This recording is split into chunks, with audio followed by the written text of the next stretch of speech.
Welcome back to the business news on TRT World. The British economy showing growth for the second consecutive month in February. It was fueled by an expansion in manufacturing. Gross domestic product increased by 0.1% between January and February. The FTSE 100 rising 1.4%, nearing a record high. The pound fell 0.7% against the dollar.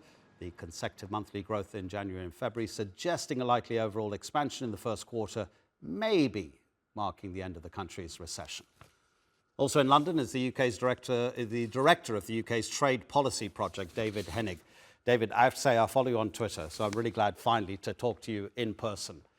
How important is 0.1% growth really in terms of how people are living through the current situation? Or is it really a bigger indicator for the government in terms of how it interacts with financial markets?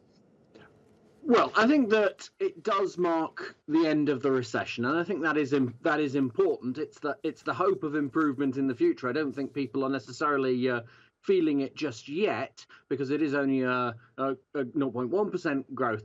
But that means that the recession hasn't been as severe as had been forecast. For example, at the start of last year, there is forecast for growth this year. There are signs of economic recovery. So, there's a little bit of optimism returning to the UK economy is how I would put it. You're going to get the reference immediately. How does the British economy compare to, I'll say, February 2016? Well, so the UK has left the EU now, and the economy is starting to stabilise. There are still arguments about what kind of economic hit that caused. There certainly has been some economic cost. Nearly all economists would agree to that. We can argue it's possibly in the order of about 2 to 3% of GDP. That's quite significant. But equally, adjustments a lot of economic adjustments have happened.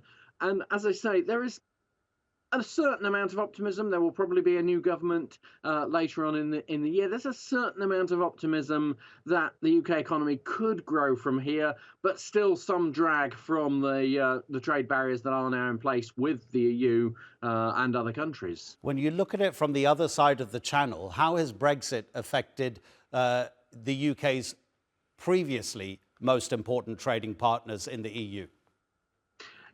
Well, the EU has been less affected. The UK is less a part of the EU's trade than the other way around, but there has still been an effect. We are seeing across the EU struggles with growth as well. Now, obviously, there are different reasons in different countries. We've all been hit by by energy costs. We all had the spike in inflation.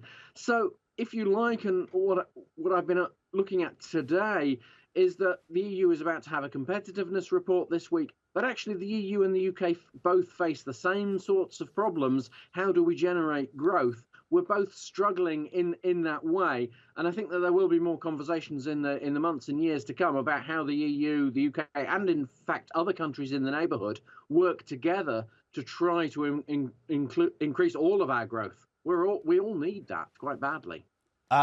Just finally, is it fair to say that the pound is relatively weak against the dollar, and what difference does that make?